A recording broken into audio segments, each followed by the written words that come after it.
Hi, I'm Mohammed Mourabit, a graduate student in the physics department at UTA, and I will present some of the research I've been doing with Dr. Weinberg on resonant mode coupling in delta Scuti stars. Delta Scuti stars are an interesting and important class of variable star seen throughout our galaxy. Their brightness is observed to vary on timescales of a few hours. These variations are due to fluid waves, that is oscillation modes, excited within the star, which cause temperatures and therefore brightness fluctuations in the stellar surface. Although the first delta Scuti stars were discovered more than 100 years ago, the Kepler telescope revolutionized the field over the last decade. This is because Kepler was able to continuously monitor nearly 1,000 delta Scuti for more than 4 years at a great sensitivity. The Kepler observation showed that about half of all the delta Scuti exhibit large variations in the amplitude of the oscillation modes excited within the star. In order to explain these amplitude variations, astronomers suggested that perhaps the excited modes are undergoing nonlinear interactions with one another.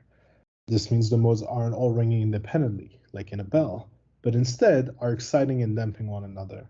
However, no one has investigated in details whether this explanation for nonlinear interaction works in the case of delta Scuti. Such an investigation is the goal of our study. Specifically, we first construct models of delta Scuti stars, then calculate their oscillation modes, and finally evaluate the strength of their nonlinear interactions. A theoretical analysis allows us to determine whether nonlinear mode interactions should be detectable and test whether they can explain the Kepler observations.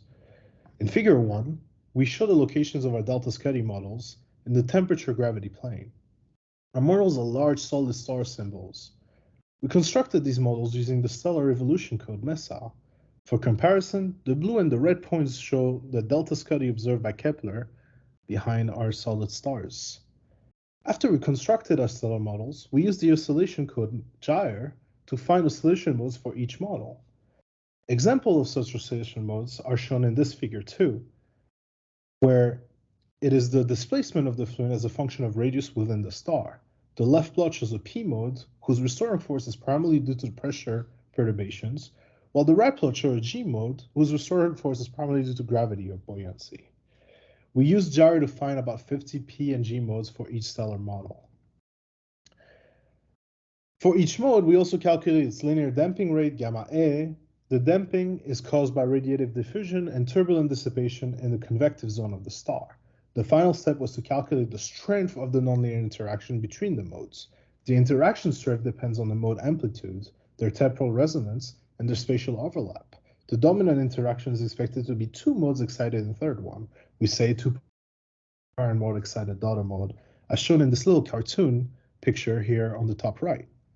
The overall strength of the nonlinear coupling is quantified by the parameter mu and is given by the equation in the middle here, the first equation.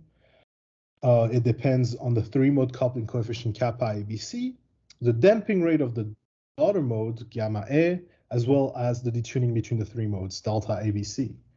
If mu is large, then the daughter mode can be excited to large amplitude AA by two parents, as shown in the second equation on the bottom panel.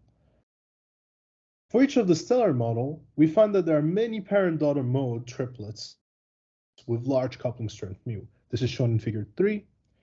As we can see, we have large mu's for a lot of triplets combination. And interestingly, our calculated values of mu are in good agreement with the values inferred from observations. Our results can also explain why a large fraction of the delta Scuti observed by Kepler show large amplitude variation.